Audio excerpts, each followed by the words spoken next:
Salut à toutes et tous, c'est Paul sur le Grand Méchant Loup, j'espère que vous allez bien. Je suis très content de vous retrouver pour une vidéo un peu plus courte que mes dernières vidéos. Donc aujourd'hui, on va se faire un petit avant-match de la rencontre Lions South Africa contre le Loup Rugby, donc notre équipe. Donc nos Rouges et Noirs se sont rendus en Afrique du Sud cette semaine. Donc c'est la troisième fois que cela arrive dans le cadre de la Coupe d'Europe. Les dernières fois, du coup, c'était en Champions Cup, c'était pas en Challenge Cup, c'était contre les Bulls. On y était allé une fois en phase de poule et on avait pris vraiment une rincée en première période. C'était à l'époque garbageuse, hein. Donc on avait pris une rincée en première période et après on avait remonté. Donc on avait pris deux bonus, bonus défensif plus bonus offensif. Donc ça s'était globalement bien passé une fois qu'on avait pris la première rincée. Et la deuxième fois, ça s'était très mal passé parce qu'on était allé là-bas en phase finale. Je crois qu'on était en huitième de finale de Champions Cup. On est allé là-bas, je crois qu'on a pris une énorme valise du genre 59-0, enfin pas 59-0 mais 59-15 ou quelque chose comme ça, enfin très compliqué. Donc ça s'est pas très bien passé pour nous là-bas parce qu'on n'a jamais gagné. Donc là, c'est un nouveau club qu'on n'a jamais rencontré, c'est la première fois, donc première confrontation entre les deux équipes. Et c'est une confrontation contre une équipe qui est un petit peu moyenne. C'est une franchise, comme on dit là-bas, une franchise qui compte 4 victoires et 4 défaites en championnat. 2 défaites en Challenge Cup contre Newcastle qui sont allés jouer là-bas et contre Trévise qu'ils ont reçu. D'ailleurs, Trévise, on les reçoit juste après, donc il va falloir se méfier. Et du coup, c'est un club qui va pas très bien, qui a besoin de se relancer un peu par la Challenge Cup, un peu comme nous finalement. Hélas, du coup, j'ai pas pu me procurer les images des matchs des Lions, des matchs en entier. J'ai pu voir que les résumés de leurs 2 premiers matchs de Challenge Cup. C'est là-dessus que je me suis focus. Et donc dans leur championnat non plus, j'ai pas eu les images. Donc j'ai juste remarqué qu'ils montaient très très fort. Donc je vais vous mettre des petites images là. Ils montent très très fort et parfois du coup ils en oublient leurs arrières. Et c'est vraiment une défense à la sud-africaine, hein. On attaque fort, mais par contre il y a beaucoup de fautes, il y a de l'indiscipline, ce qui leur fait parfois des défauts. Et du coup on a des guerriers en face, donc il va falloir faire très attention. Donc on va faire un petit point sur 2 joueurs en particulier. Donc il y a notamment le club, hein, qui publie toutes les, toutes les semaines un avant-match, donc avec le contexte et tout, donc ça c'est sympa. Et là il parlait d'un joueur, notamment Smith, qui sera titulaire du coup au poste de numéro 10, qui a déjà joué en Pro D2 et qui nous avait joué avec les Bulls, du coup les 2 années, enfin les 2 fois on les prend avec Garbajosa, donc à Lyon et là-bas en Afrique du Sud. Du coup, une victoire, une défaite pour lui contre nous. J'ai pas le souvenir honnêtement de sa performance, mais moi il paraît que c'est un très bon numéro 10 qui mène très bien le jeu, donc il va falloir faire attention. Mais de toute façon, aujourd'hui, dans le niveau professionnel, il y a quasiment que des bons numéros 10. Et j'avais aussi remarqué dans les résumés et dans les actions que j'ai pu voir de cette équipe, Angelo Davids, qui sera, je ne sais pas si ça se prononce comme ça, qui sera titulaire au poste de d'ailier et qui avait fait une énorme performance contre Newcastle, très puissant physiquement et une vraie arme offensive à laquelle il va falloir faire très très attention. Donc c'est ça, pour revenir à Smith, donc il avait déjà joué en France avec les Bulls, ça je l'ai dit, et donc ce sont 2 joueurs à surveiller. Donc là maintenant on va revenir sur notre équipe. On pouvait s'attendre à ce que le match soit entre guillemets un petit peu bâclé, qu'on y aille avec une équipe B pour sauvegarder les autres et qui partent en vacances. C'est un peu frustrant en fait de pas pouvoir enchaîner après la bonne victoire contre Pau, mais on va faire avec. Et au final, on a Karim Ghezal qui part avec 30 joueurs et qui nous fait une déclaration comme quoi il ne sous-estime pas la Challenge Cup, c'est une compétition qu'il respecte. Oui, mais non, parce qu'en fait, on a bien vu sur les 2 premières journées que la Challenge Cup était un peu laissée de côté. On en profite pour lancer les jeunes, c'est formateur, mais on ne peut pas dire non plus qu'on a un énorme respect pour la compétition, et encore moins que ce soit un objectif. Mais quand même, Karim Ghezal a voulu profiter de la bonne dynamique et du fait qu'on voyage loin pour faire une sorte de stage. En plus, c'est au soleil, donc ça change un petit peu de la France actuellement. Et donc, on a vu un stage avec les cadres, avec des plus jeunes. Et je ne savais pas trop à quoi m'attendre pour la compétition. C'est pour ça que j'ai pas fait le débrief, enfin l'avant-match avant. Parce que je voulais attendre vraiment la compétition. Et la composition, pardon. Et donc, au final, on se voit qu'on adapte à peu près, c'est un truc que je m'étais noté, la même stratégie que Perpignan. C'est-à-dire que Perpignan a voulu se relancer en Challenge Cup avec Laurent Labitte, qui a fait jouer ses hommes en Challenge Cup. Et au final, ils ont gagné un match chez eux et ils ont failli aller gagner à l'extérieur, donc avec 3 essais marqués. Et donc ça les a bien relancés après en championnat. Et je pense que Karim Ghezal veut remettre à peu près la même dynamique dans le groupe.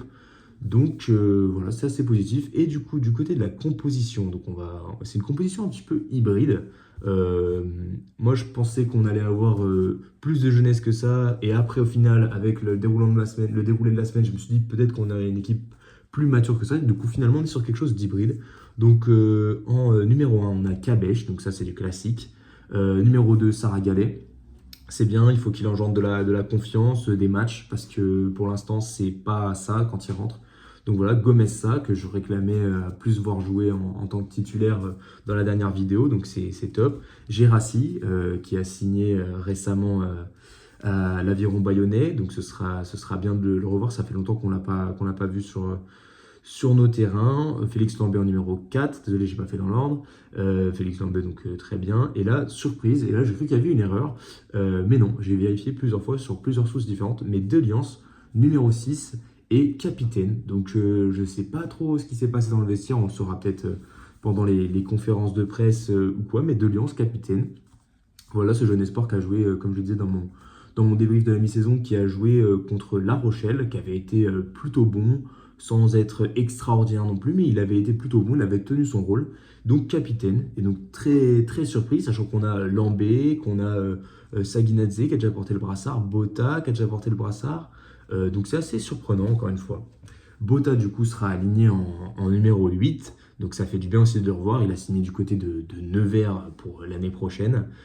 Saguinadze jouera en numéro 7, donc pareil, il faut qu'il engendre un peu plus de confiance, parce que maintenant, on est sur Deliance, bien sûr, qui n'est pas encore rentré dans le 15, mais on est sur Bota et Saguinadze, surtout, qui se sont vus sortir du 15, alors qu'ils avaient quand même leur place depuis quelques saisons au Loup, en tout cas pour Saguinadze.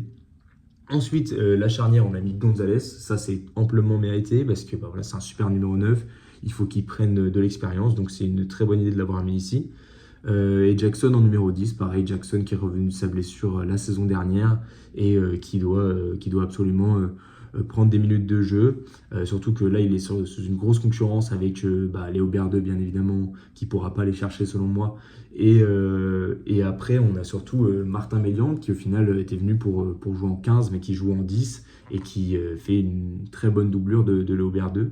Donc Berdeux étant blessé pour 2 mois, il va falloir qu'on ait 2 numéros 10 compétents et donc Jackson, c'est top qu'il soit aligné dans ce cadre-là.